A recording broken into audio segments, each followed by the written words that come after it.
Hi, I'm Sara Tetreault, the creator of Gingham.com. I'm going to say a word that makes most people, including me, cringe: budgeting. That's because when financial experts say to set up a household budget, nobody knows where to begin. Before you can set up a budget, you have to know how much money is being spent every month and on what.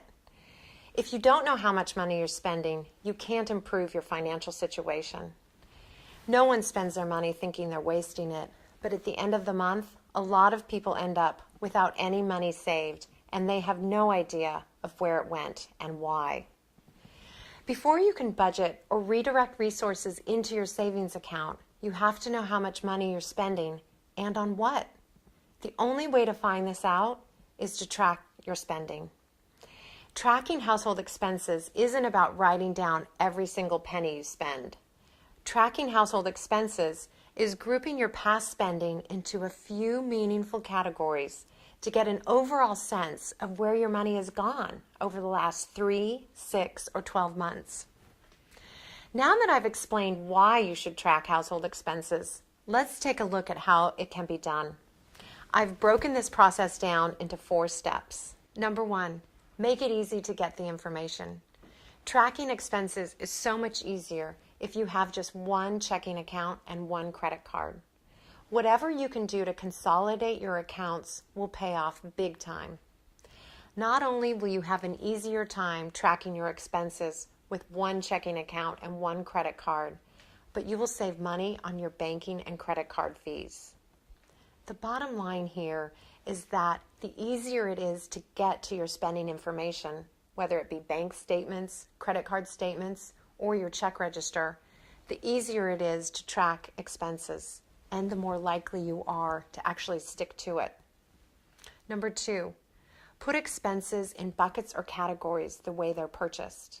When you put things in categories based on how you buy them, it's going to be that much easier to divide into meaningful groups.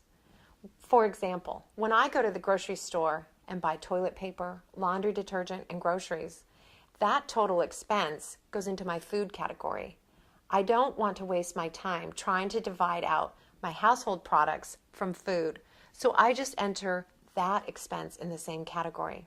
The bottom line here is that all spending has to be put in a category, and it doesn't necessarily matter which one it goes into, as long as you're consistent and it's captured somewhere. Number 3, don't get hung up on details.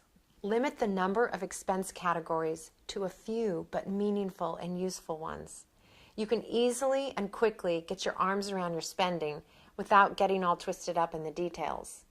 It helps me to write down the categories so I can refer back to them. And because I like to keep things simple, I have limited our spending categories to 5: faith, food, apparel, insurance, transportation, and housing. The bottom line here is when you're setting up your spending categories, don't break them down too small. The money spent has to go into a category. You can always add more later. Number 4, use budgeting software later. I can't emphasize this enough, but this has to be done manually first. Once you've come to a good understanding of what you're spending and where, then you can look into applications that might help speed the process.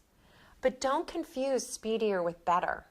By using an online tool or budgeting software, you may make the process quicker, but at the expense of a better understanding of your actual spending. The bottom line here is that you need to get your hands a little dirty. That way, you get the benefit of seeing your spending close up without the glossing over effect of some application getting in between. See? 4 easy steps. It's really not that hard. So get out your statements and find out where all your money is going. You can do it.